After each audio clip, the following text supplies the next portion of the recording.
I'm Rachel Miller, 32, living in Denver working as a tax analyst. After years of working late nights and paying off student loans, I finally built a clean credit score and started saving for my first condo. So when I got mortgage papers in the mail for a house worth $375,000, I was confused. Then came the call from my parents. "We used your name to buy your sister a house. You're going to pay for it." When I refused, they actually sued me demanding I pay for everything. What followed was a nightmare that tore my family apart, ruined holidays, and put me in court against the people who were supposed to protect me. Before I share how I fought back and what happened next, let me know where you're watching from. And don't forget to subscribe if you want more true stories about family and financial drama that might save you from the same fate.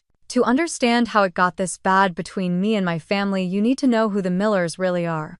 I will never forget the moment I saw that envelope from First Federal Mortgage in my mailbox.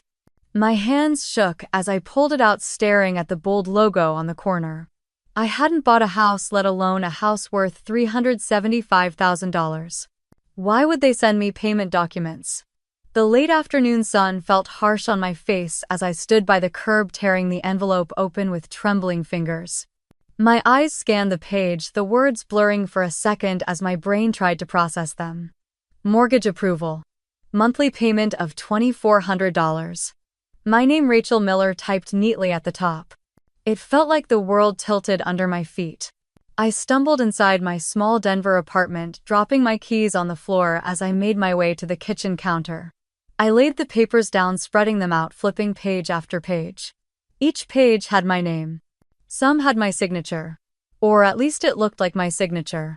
I grabbed my laptop and logged into my credit report, my heart pounding so hard it hurt. The mortgage was there, listed under my name, fully approved 2 weeks ago. My credit score had already dipped the mortgage, pulling it down like a rock in water. I felt bile rise in my throat. My hands were clammy, my breathing shallow. I had spent years paying off $42,000 of student loans. I had worked weekends, late nights, skipped vacations, all to build the clean credit I needed to buy my first condo next year. Now it was ruined.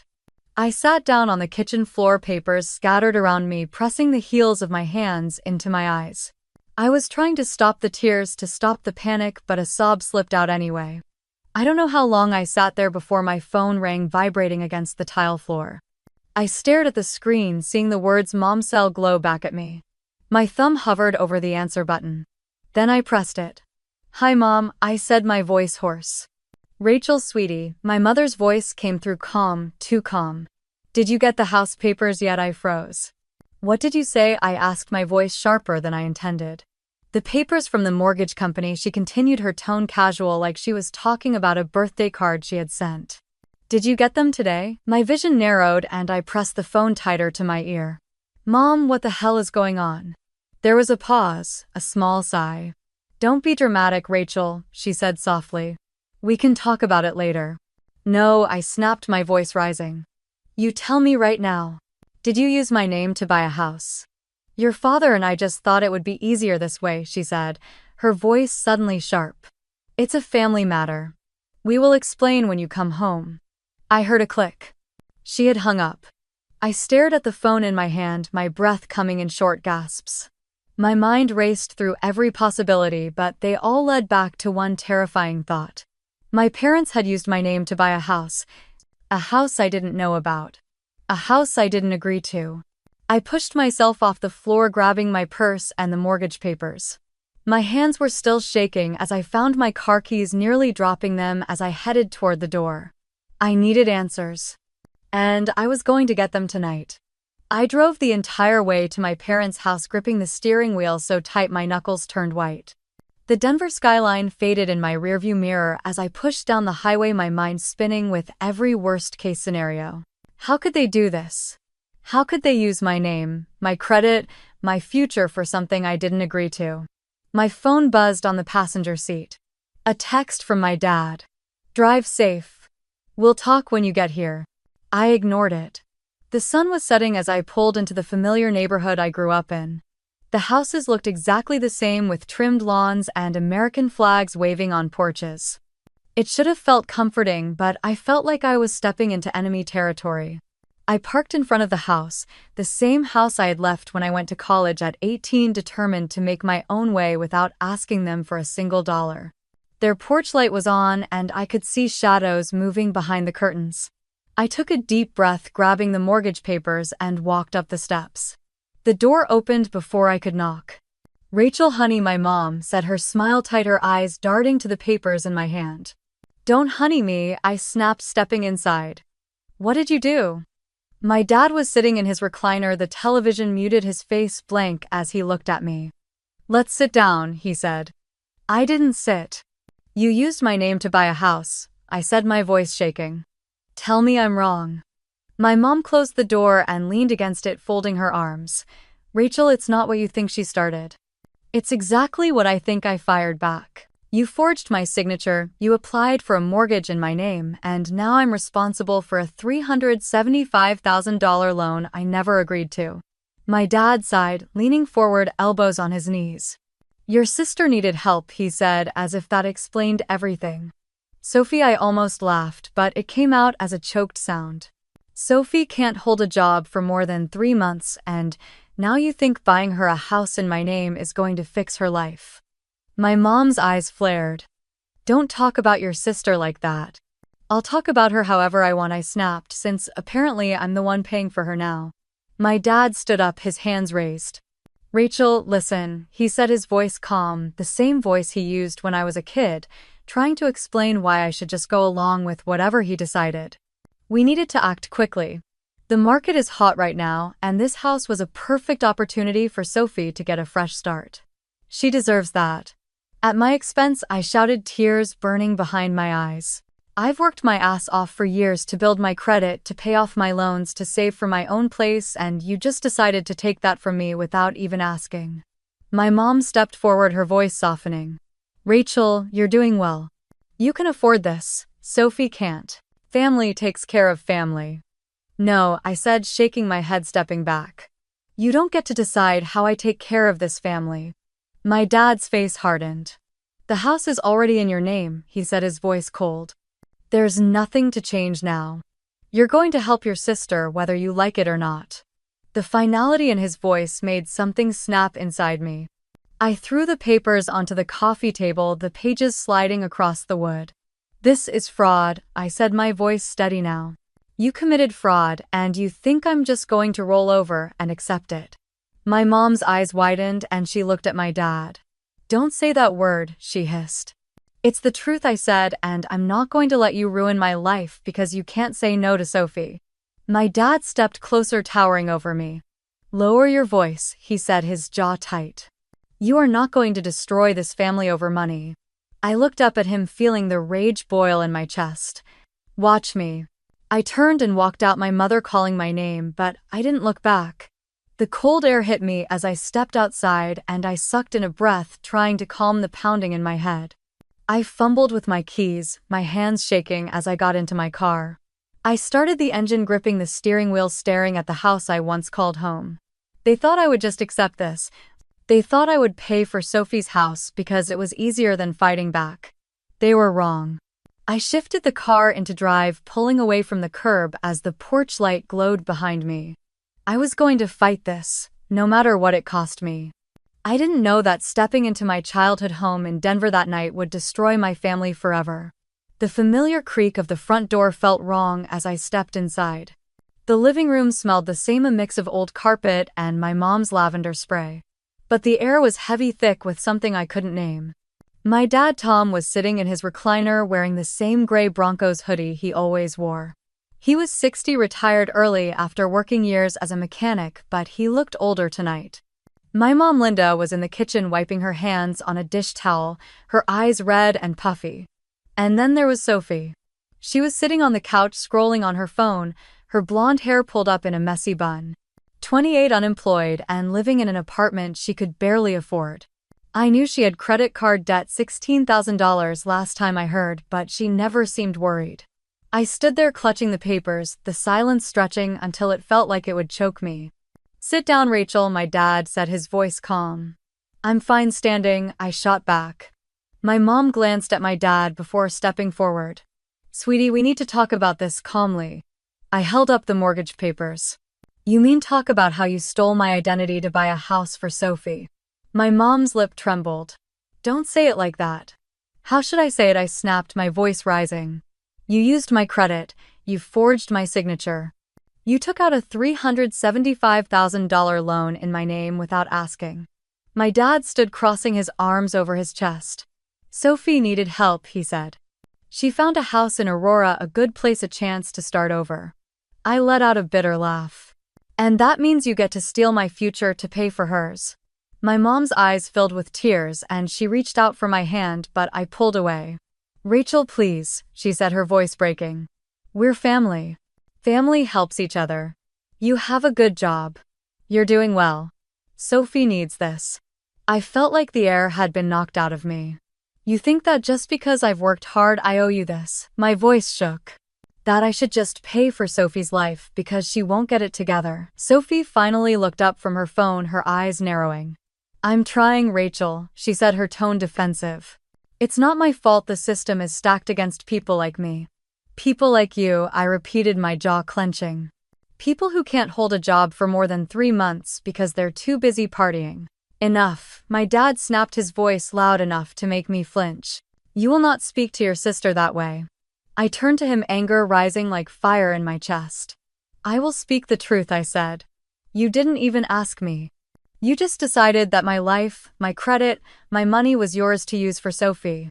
My mom wiped her tears, shaking her head. Rachel, we thought you would understand. You've always been the responsible one. You've always taken care of things. That doesn't mean you get to steal from me, I yelled. My dad stepped closer, his eyes cold. This is your responsibility, Rachel, he said. You're her sister. It's your job to help her get a start in life. My vision blurred with tears I refused to let fall. Your job was to be her parents, I said, my voice low, and you failed. Sophie stood up, her face red. How can you be so selfish? She shouted. I'm your sister. I turned to her, breathing hard, and I'm not your bank. My mom sobbed, covering her mouth with her hand. Rachel, please, she whispered. I shook my head, backing toward the door, the papers still in my hand. I'm not paying for this, I said, my voice breaking. I reached for the doorknob, my hand shaking as I heard my dad's voice one last time. If you walk out that door, don't expect to come back. I paused, swallowing the lump in my throat. Good, I whispered. I opened the door and stepped into the cold night air, slamming it behind me as tears finally streamed down my face. The cold air hit my face as I walked to my car, wiping tears with the back of my hand. My chest felt tight, each breath sharp and uneven. I fumbled with my keys, dropping them once before I managed to unlock the door. I slid into the driver's seat, gripping the steering wheel, staring at the dark street ahead. My phone buzzed in my pocket. I pulled it out, seeing Sophie's name flashing on the screen. I let it ring until it stopped. A moment later, a text popped up. You're tearing this family apart, Rachel. I threw the phone onto the passenger seat, pressing my palms against my forehead. Tearing the family apart. They had stolen my name, my credit, my future, and I was the villain. I turned on the ignition, the engine rumbling in the quiet street. I pulled away from the house, the porch light still on, my mother's shadow visible through the window. I didn't know where to go, so I drove. I passed the grocery store I used to go to with my mom. The park where my dad taught me to ride a bike. The streets were filled with memories that felt poison now. I ended up in a quiet parking lot near Sloan's Lake, the water dark under the streetlights. I parked and let the silence wrap around me. My phone buzzed again. This time it was my mom. I closed my eyes, letting it ring. When it stopped, another message appeared. We can fix this. Just come home. Home. That word didn't mean anything anymore. I opened my phone and scrolled to my friend Leah's contact. She was the only person I could think of at that moment. I hit call. She answered on the second ring. Rachel, are you okay? Her voice broke something in me. No, I whispered, choking on the word. Where are you? She asked quickly. I told her and she said she would be there in 10 minutes. I sat there, my hands shaking, trying to calm my breathing. I watched the lights of cars passing by, people going home to families that probably weren't trying to ruin their lives. Headlights pulled in and Leah parked next to me. She jumped out of her car and came to my window, knocking gently. I opened the door and she crouched down looking at me. What happened? I handed her the mortgage papers, unable to speak. She read the top page, her eyes widening. Are you serious? They did this without telling you? I nodded, wiping my face with my sleeve. She stood up, opening my door wider. Come on. You're coming to my place tonight. I hesitated. Rachel, you can't be alone right now, she said, her voice firm. I grabbed the papers and my purse, getting out of the car. Leah wrapped an arm around me, guiding me to her car. As we drove to her apartment, she didn't ask questions. She just let me sit in silence, staring out the window as the city lights blurred past. When we got to her place, she made me tea, setting it in front of me on the kitchen counter. Whatever they did, we'll figure it out, she said softly. I looked at her, tears in my eyes. I don't know what to do, Leah. They're my family.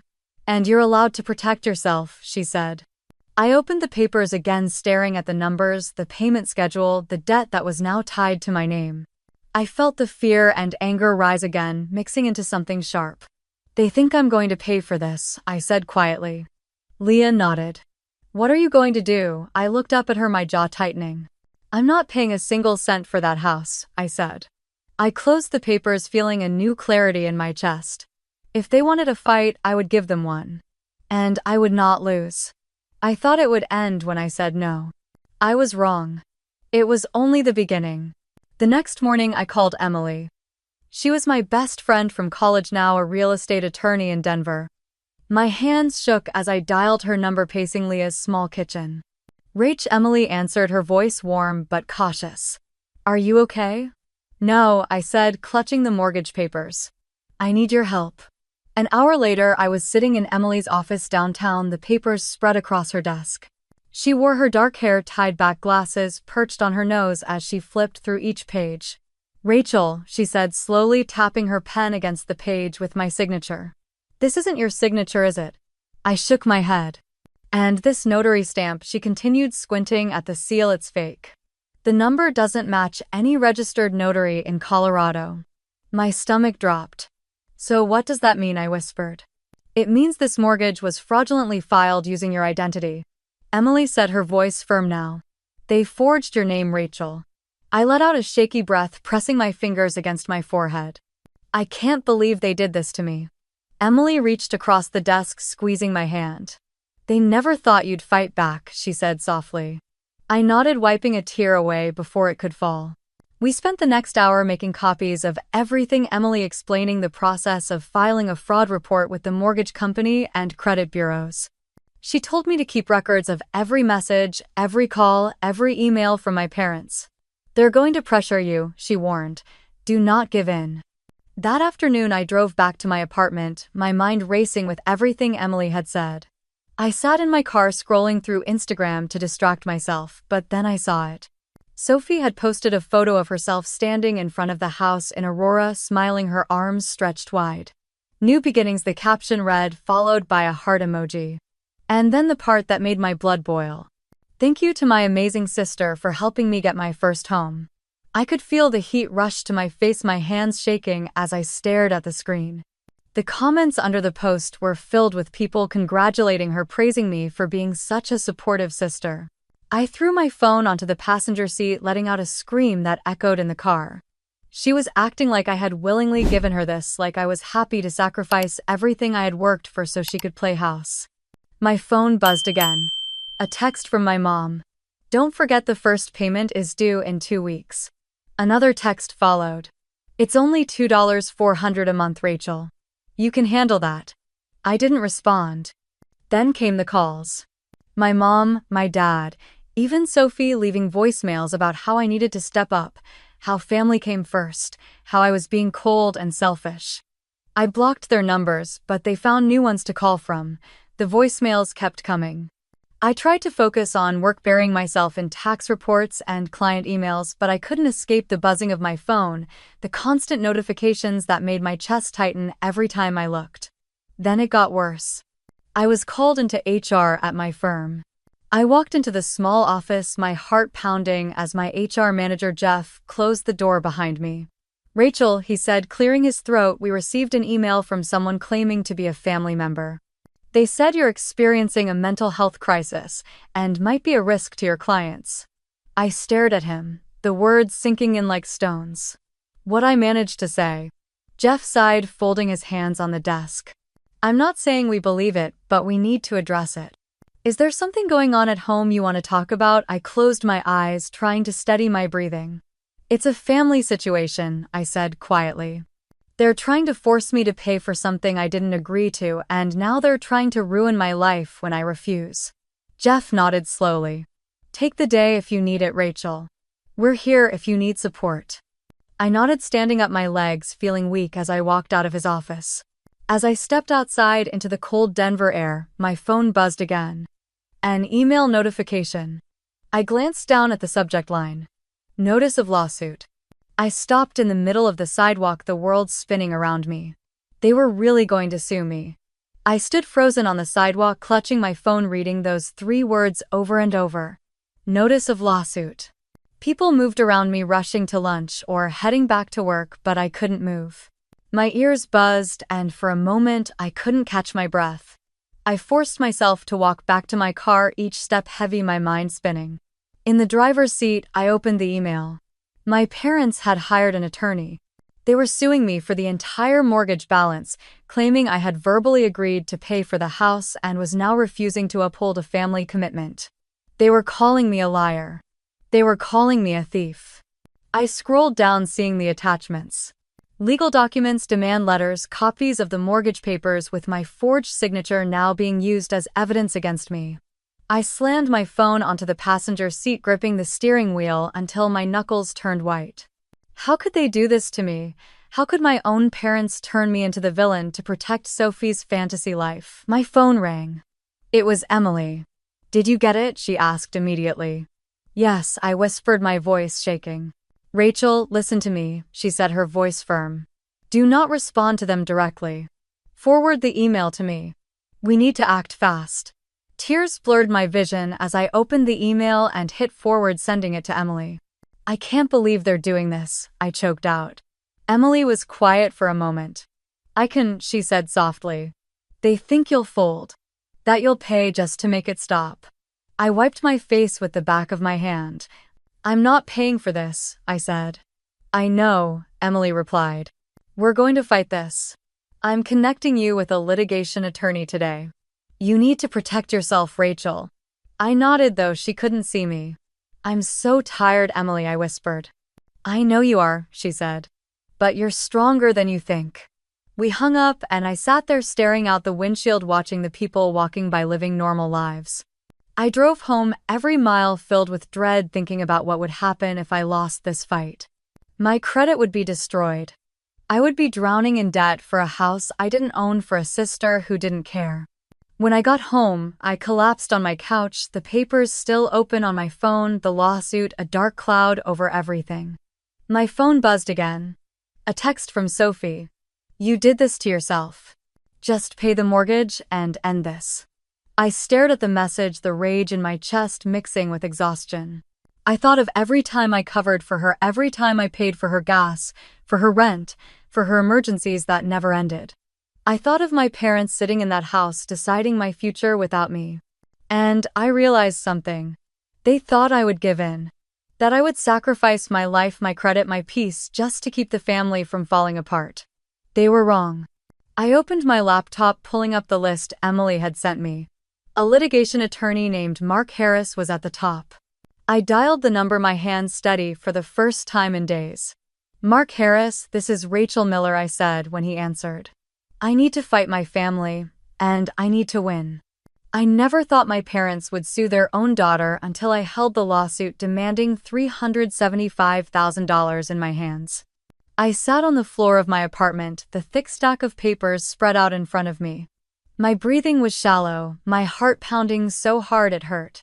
They were really doing this. They wanted me to pay for Sophie's house, the legal fees, $18,000, and they were claiming I had agreed to it verbally. That I was backing out of a family commitment. I felt like I couldn't move, the weight of it pressing down on me, crushing me. My vision blurred and I let out a small broken sob before I could stop it. I hadn't slept in days, tossing and turning at night, checking my phone at 3 a.m. Terrified of losing my job, terrified of my future being ruined. My credit score had already dropped from 785 to 710 just from the mortgage appearing on my report. I had worked for years to build that score, sacrificing vacations, dinners out, new clothes, just to make sure I could buy my own home one day. Now it was slipping away because my family decided I owed them everything.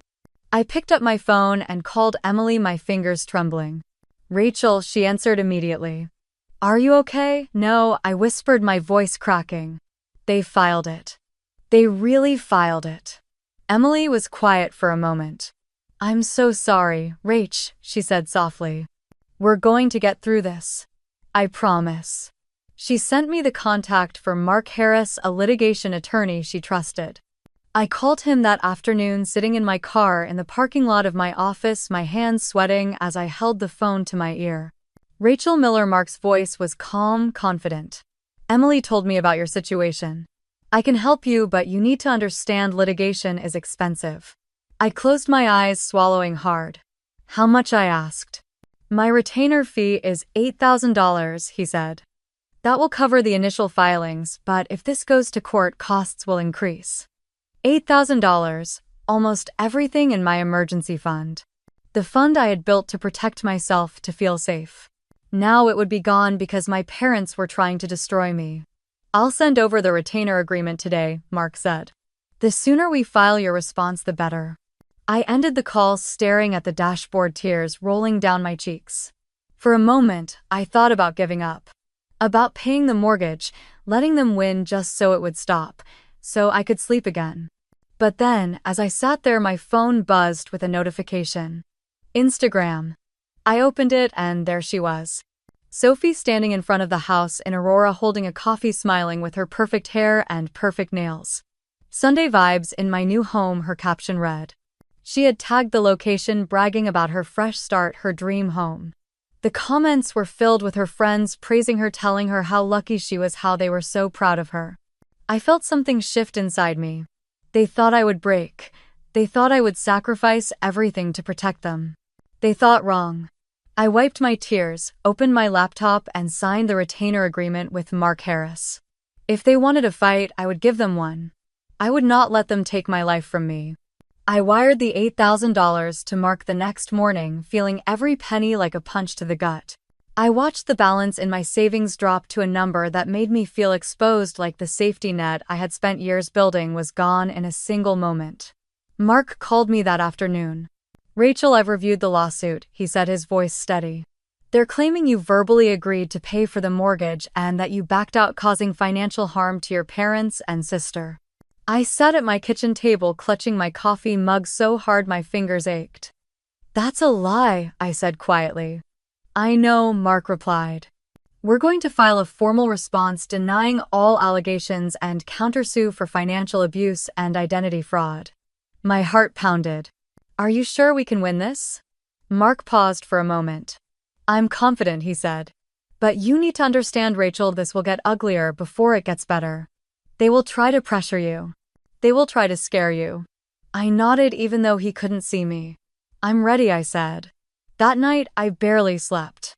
I lay in bed staring at the ceiling, thinking about every holiday, every birthday, every family dinner, wondering if all of it had meant nothing to them. I thought about my mom's tears, my dad's cold stare, Sophie's smug smile. They all expected me to fold. The next morning, I received a call from HR again. "Rachel, we received another email from your family," Jeff said, sounding uncomfortable. "They're claiming you've been stealing money from them and that you're unstable." I closed my eyes, anger rising in my chest. "That's not true," I said. "I believe you," Jeff said softly.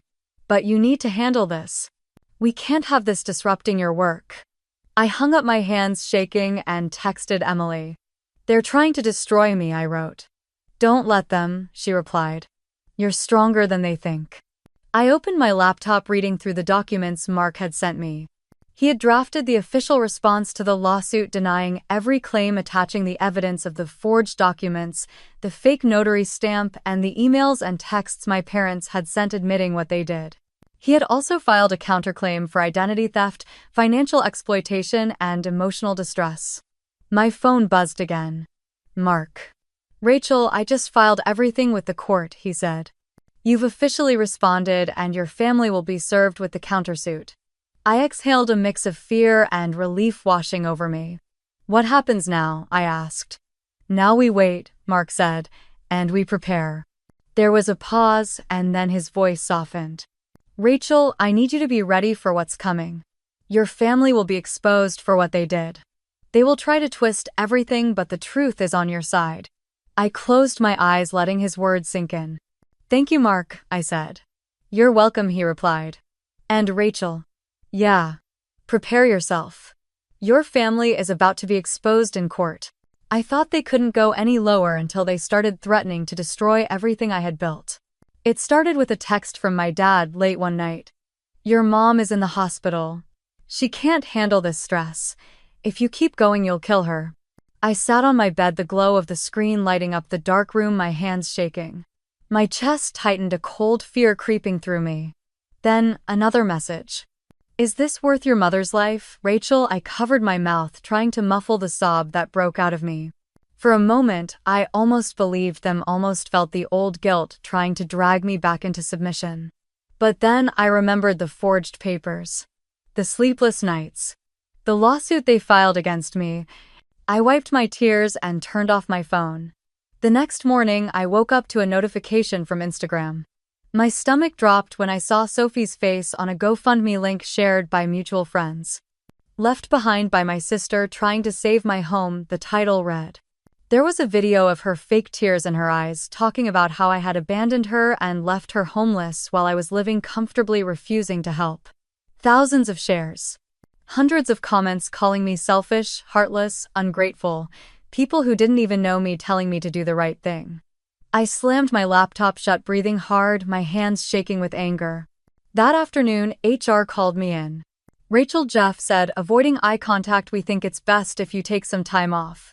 2 weeks unpaid to get things in order. I stared at him, the words echoing in my head. You're suspending me, I asked. It's not a suspension, Jeff said quickly. It's a wellness break. I walked out of the office, my ears ringing, the world around me a blur. I got home, dropped my bag on the floor, and collapsed onto the couch, staring at the ceiling. For a moment, I thought about giving up, letting them win. Letting them take the house, the money, everything, just so I could breathe again. But then in the middle of that darkness, I opened Facebook and searched for financial abuse support groups. I found one called Children of Financial Abuse Parents and joined. Within minutes, strangers were welcoming me, sharing stories so similar it made me cry. One post said, "You do not owe your life to pay for someone else's irresponsibility." Another said, "Family doesn't get to abuse you just because they're family." I felt seen for the first time in weeks. That night, I opened the folder where I had saved screenshots and emails. I found one from my mom to my dad months ago. "If we ask Rachel, she'll say no," she wrote. "Just sign it. She won't dare fight us." I stared at the words, anger and clarity settling in my chest. They knew I wouldn't agree. They counted on my silence, my fear, my guilt. Not this time. I closed my laptop and sat in the quiet, the glow of the screen fading from the room. My breathing slowed as I felt something solid forming inside me, like steel, replacing the fear that had lived in my chest for weeks. They thought I would break. They thought they could guilt me, shame me, scare me into submission. But they were wrong. The next morning, I called Mark, the phone cold against my ear, as I stood by the kitchen window watching the sunrise over Denver. "Mark, it's Rachel," I said. "How are you holding up?" he asked. "I'm ready," I said, my voice steady. "Whatever it takes, I'm not backing down." There was a pause, then I heard him exhale. "I'm glad to hear that," he said. "Because we just got the court date." I gripped the edge of the counter, my heart pounding. When I asked, 3 weeks from today, he said. "That's when you'll get to tell your side under oath." I nodded, swallowing hard. "Will it be enough?" I asked. "It will be," Mark said. "We have the emails, the forged documents, the fake notary. We have your credit reports showing the damage. And we have your testimony." I pressed my lips together, letting the weight of it settle. I want to add the messages they sent me, I said. The threats. The hospital guilt. The social media posts. Send them to me today, Mark said. Everything helps. After we hung up, I sat at the table and began gathering everything. Every text from my mom telling me I would kill her if I didn't pay. Every message from Sophie calling me a monster.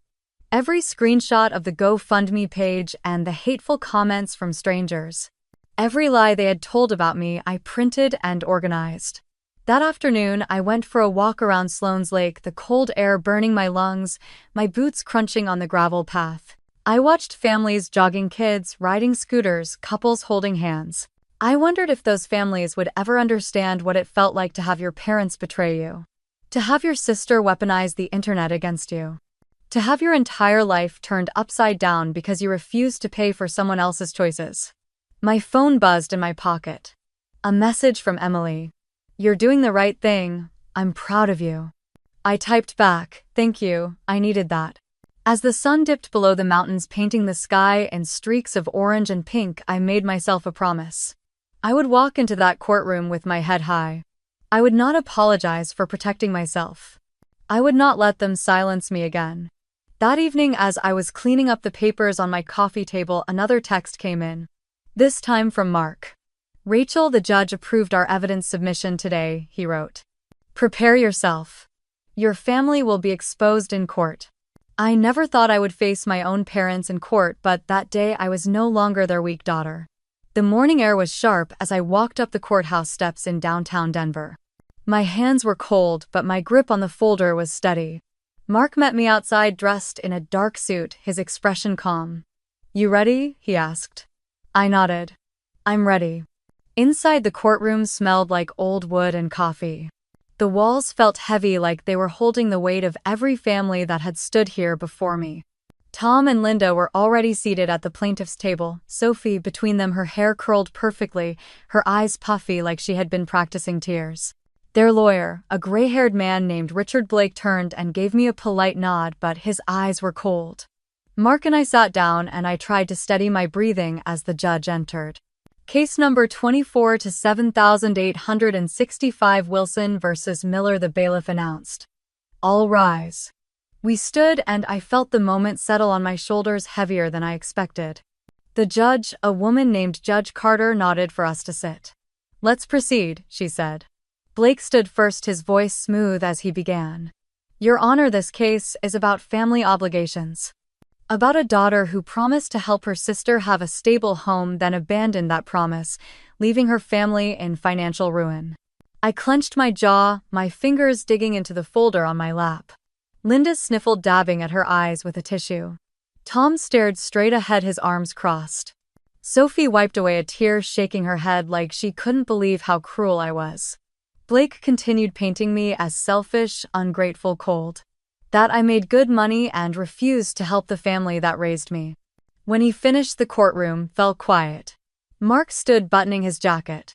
Your Honor, he began, his voice firm but calm, this is not a case about family obligations. This is a case about fraud. He walked forward, placing copies of the emails, text messages, and credit report on the table before the judge. Exhibit A, emails from the plaintiff admitting they knew Miss Miller would never agree to this mortgage. Exhibit B, the forged mortgage documents with a fraudulent notary seal. Exhibit C, Miss Miller's credit report showing a significant drop due to the fraudulent mortgage. Mark turned to the judge. Your Honor, this family did not ask Miss Miller for help. They stole her identity, forged her signature, and are now trying to manipulate the court to force her to pay for their decisions. My heart pounded as the judge flipped through the papers, her face unreadable. Mark pulled out his last piece, a printed screenshot of Sophie's Instagram video. And finally, Exhibit D, a video of Miss Sophie Miller celebrating her new home, claiming her sister made it possible while Miss Miller was unaware her credit and financial future were being used to fund it. The courtroom was silent, the only sound the faint buzzing of the fluorescent lights above us. Then Mark turned to me, nodding once. Rachel, it's time. I stood up, my legs steady as I walked to the witness stand. The bailiff swore me in, and I took a deep breath before sitting down. Judge Carter nodded at me. Miss Miller, you may proceed. I looked over at my parents. My mother's eyes were red, but she wouldn't meet my gaze. My father sat stiff, his jaw tight, his arms crossed. Sophie stared at me with a mix of fear and anger. I turned back to the judge. I never agreed to pay for that house, I said, my voice clear. They never asked me. They used my information, forged my signature, and took out a mortgage without my knowledge. Blake stood up quickly. Objection, Your Honor, hearsay. Judge Carter raised a hand. Overruled. Continue, Miss Miller. I pulled out my phone, scrolling to the screenshot I had saved. This is a text my mother sent to my father, I said, handing it to the bailiff, who passed it to the judge. If we ask Rachel, she'll say no. Just sign it. She won't dare fight us. The courtroom was so silent I could hear the ticking of the clock on the wall. Judge Carter read the message, her eyes narrowing slightly.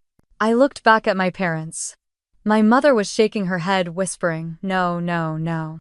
My father's face turned pale, and Sophie's hand flew to her mouth as she started to cry. I felt the fear leave my body, replaced with something stronger. Truth. Your Honor, I have worked since I was 16, put myself through college, and saved every dollar to protect my future. I continued, my voice shaking but firm. They thought I would stay silent to keep the family peace, but I won't let them take everything I've worked for. Mark stepped forward. No further questions, Your Honor. Blake looked rattled as he stood. Miss Miller, didn't your family help you growing up? I met his eyes. My family provided the basics, but I paid my way through college and built my life alone, I said. Is it true you make enough money to help your sister? He pressed. I leaned forward. It doesn't matter how much money I make, I said. It's about consent. It's about respect. Blake opened his mouth to speak, but Judge Carter held up her hand. I've heard enough, she said, her voice firm. She looked at my parents, then at me. There is clear evidence of forgery, misuse of financial documents, and fraudulent acquisition of a mortgage in this case. My mother let out a sob. Sophie buried her face in her hands, her shoulders shaking. Judge Carter glanced at the clock. I will issue my ruling within 7 days. She banged the gavel once, and the courtroom doors opened, the sound echoing in my chest. Mark leaned over, his voice low. This is it, Rachel. Get ready. I thought I would feel victorious when I won, but that feeling never came. I was at my desk, the afternoon sun pouring through the window, when my phone rang. It was Mark. Rachel, he said, his voice steady. The judge issued the ruling. I held my breath. You won. I let out a shaky exhale, gripping the edge of my desk to keep steady. The judge ruled the mortgage was obtained through fraud, Mark continued. It's canceled and your credit will be cleared. Your parents have been ordered to pay $12,000 in attorney's fees. I closed my eyes, letting the words sink in. You did it, Rachel, Mark said softly. I wanted to feel relief, joy, satisfaction, something. But all I felt was tired. After we hung up, I sat there for a long time, listening to the hum of the heater, staring at the ceiling. The next morning, I heard that the bank had contacted Tom and Linda demanding payment on the mortgage. If they didn't pay, the house would go into foreclosure. I imagined Sophie packing boxes, tears in her eyes, blaming me with every breath. I imagined my parents arguing in their cramped kitchen, the tension thick, blaming me for the mess they created. And for a moment, I felt sorry for them. But that moment passed. I made myself coffee and opened my laptop to check emails, needing to distract my mind from the guilt that tried to crawl back in. As I scrolled, a notification popped up on my phone. It was a text from Sophie. You destroyed this family. Are you happy now? I stared at the words, my thumb hovering over the reply button. But I didn't respond. Instead, I put my phone down, wrapped my hands around my coffee cup, and let the silence fill the room. I set the coffee cup down, my fingers tracing the rim, trying to quiet the shaking in my hands. I thought about calling Emily, but I didn't know what to say. How do you explain that you won, but feel like you lost everything at the same time? My phone buzzed again, and for a moment, I thought it was Sophie sending another message to dig the knife in deeper. But it was Mark. Call me when you're ready to talk through next steps, his text read. I typed back, will do, thanks. I stood up and walked to the window, looking out at the quiet Denver street below, the early evening light casting long shadows over the parked cars. A couple walked by, holding hands, laughing softly, and I wondered if they had parents who loved them without conditions. I wondered if they knew how lucky they were. I sat back down, pulling my knees to my chest on the couch, and let myself feel it for a moment. The sadness, the betrayal, the exhaustion that clung to every bone in my body. I remembered the nights I stayed awake worrying about how to pay my bills while my parents used my name to buy a house for Sophie. I remembered the panic when HR called me and the shame of seeing Sophie's GoFundMe calling me a monster. I remembered sitting in court watching my mother cry and call me ungrateful as if I had chosen any of this. A tear slid down my cheek and I wiped it away quickly as if someone might see even though I was alone. I picked up my phone, scrolling back through the old messages from my parents. Family helps family. You're selfish. You'll kill your mother if you keep this up. The words still stung even now. I put the phone down and stood walking to the small bookshelf in the corner, pulling down the framed photo of us from Thanksgiving 3 years ago. We were all smiling, arms around each other, plates of pumpkin pie on the table. I stared at that photo, searching for the family I thought I had. But it wasn't there. I placed the photo face down on the shelf. That night, I cooked myself dinner, just a simple pasta with garlic and spinach, the steam rising as I stirred. I sat at the table, eating slowly, letting the quiet fill the room, reminding myself that this quiet was mine. No one could take that from me now. When I finished, I washed the dishes, wiped down the counter, and locked the door. I crawled into bed, pulling the blankets up to my chin, staring at the ceiling as the city lights flickered outside. I thought about Sophie's message. You destroyed this family. Maybe I did, I thought. Or maybe I just stopped letting them destroy me. The next morning I woke up before sunrise, the city still quiet, the sky a pale gray. I made coffee and stood by the window, letting the warmth of the mug seep into my hands. A part of me wanted to call my mother, to hear her voice, to pretend this was just a bad dream that could be undone with a single conversation. But I knew that was a lie. Around 9, my phone rang. It was Emily. "How are you holding up?" she asked. I hesitated, staring at the steam rising from my coffee. "I don't know," I said honestly. "I thought I'd feel free. But it just feels empty." Emily was quiet for a moment. "You did what you had to do, Rachel," she said. "That's not something to feel guilty about." "I know," I whispered. We talked for a few minutes, and when we hung up I felt a little less alone. Later that day, I went for a walk around Cheeseman Park, the air cool, the leaves rustling under my boots. I watched a family having a picnic, a father tossing a football to his son, while the mother laughed, holding a thermos of coffee. I felt that ache again, the longing for something I never really had. My phone buzzed in my pocket, and I pulled it out, expecting another message from Sophie. But it wasn't. It was an email. The subject line read, "Thank you for speaking up." I frowned and opened it. "Hi Rachel, you don't know me, but I saw your case in a local legal forum. I went through something similar with my family, and I just wanted to say thank you for having the courage to stand up. You made me feel less alone." I read it twice, my eyes blurring with tears. Someone understood. Someone out there was watching, listening, and maybe finding the courage to protect themselves too. I typed back, my fingers trembling. "Thank you for reaching out. I'm sorry you went through something similar. You're not alone either." I hit send and set the phone down, taking a deep breath. In that moment, I realized this wasn't just about me. It was about breaking a cycle. It was about showing others they didn't have to accept financial abuse, even from family. As I looked out at the families in the park, the sun breaking through the clouds, I felt a small spark of something I hadn't felt in a long time. Hope. Then my phone buzzed again, and I glanced down.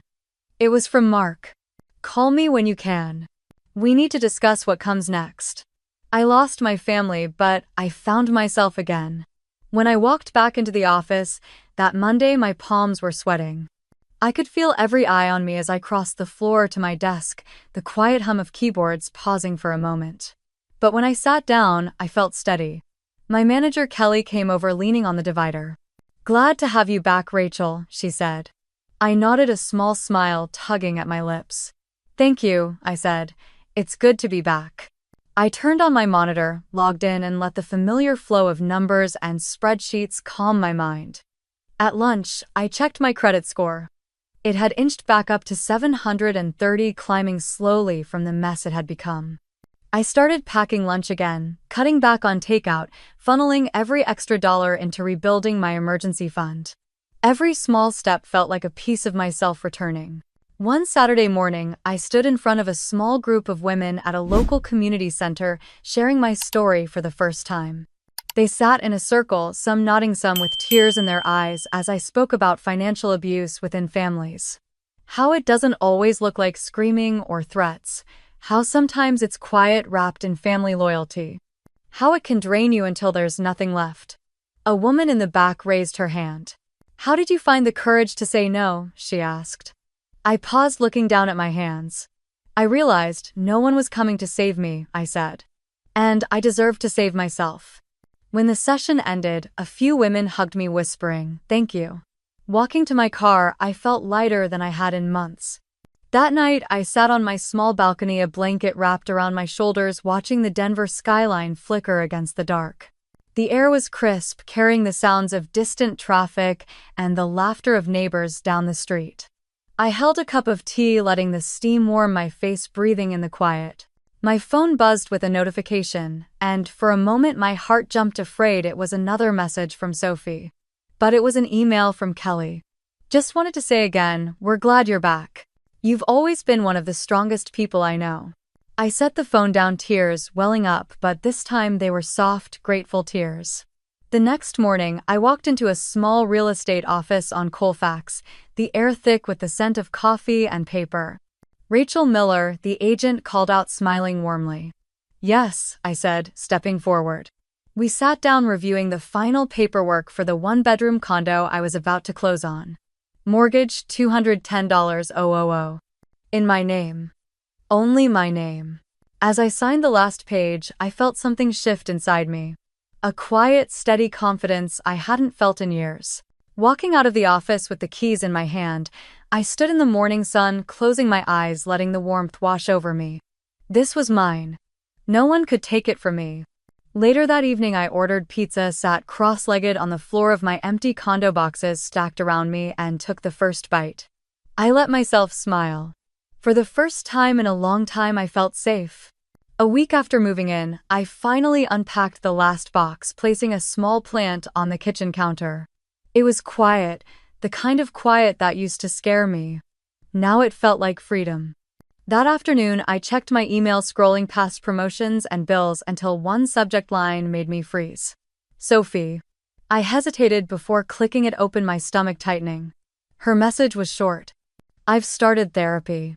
I see now you might have been right about some things. I'm not ready to forgive you, but I wanted you to know." I read it twice, my fingers hovering over the keyboard. I took a deep breath before typing back. "I'm glad you're taking care of yourself. I wish you well." I hit send, feeling a soft ache in my chest, but also relief. This was closure in its own imperfect way. I stepped out onto my balcony, the Denver skyline glowing under the evening sky, and let the cold air fill my lungs. A neighbor's dog barked in the distance, and for the first time I didn't feel weighed down by the past. Later that night, I sat with my laptop, joining a virtual workshop on financial abuse awareness. When it was my turn, I shared my story, watching the faces of women from across the country, listening, nodding, wiping away tears. "I am not an ATM for anyone," I told them, my voice steady. "I am me." A woman in the corner of the screen unmuted. "Thank you," she whispered, "for giving us permission to say no."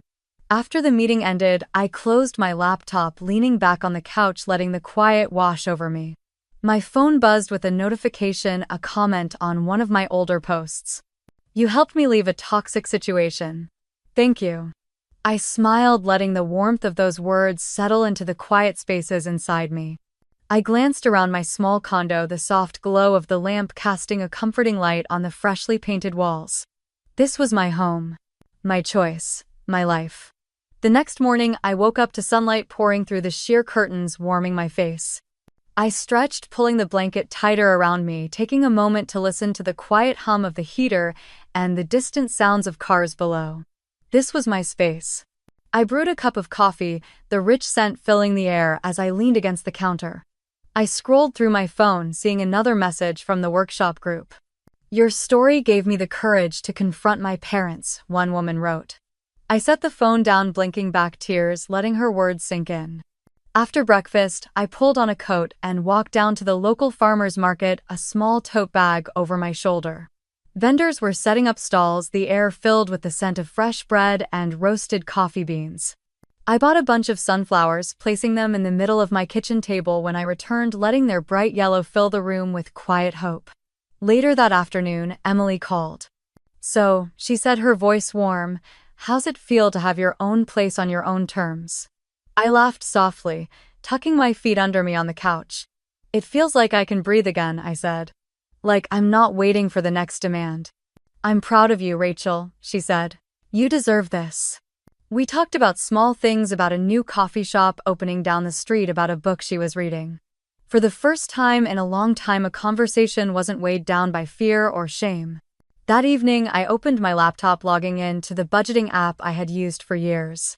I updated my emergency fund goals, setting small milestones, watching the numbers slowly rebuild. I checked my credit score again, seeing it tick up by another point. It was slow, but it was steady. Before bed, I pulled out a small notebook, writing down what I wanted to build next. A plan for the future that was mine. Not dictated by guilt, not driven by fear, mine. As I turned off the lamp, climbing into bed, I let out a deep breath. I wasn't just surviving anymore, I was living. If you've ever had to set boundaries with your family to protect yourself, I want to hear your story. What would you have done if you were me? Have you ever been in a situation like this? Share in the comments. And don't forget to like and subscribe for more stories like this.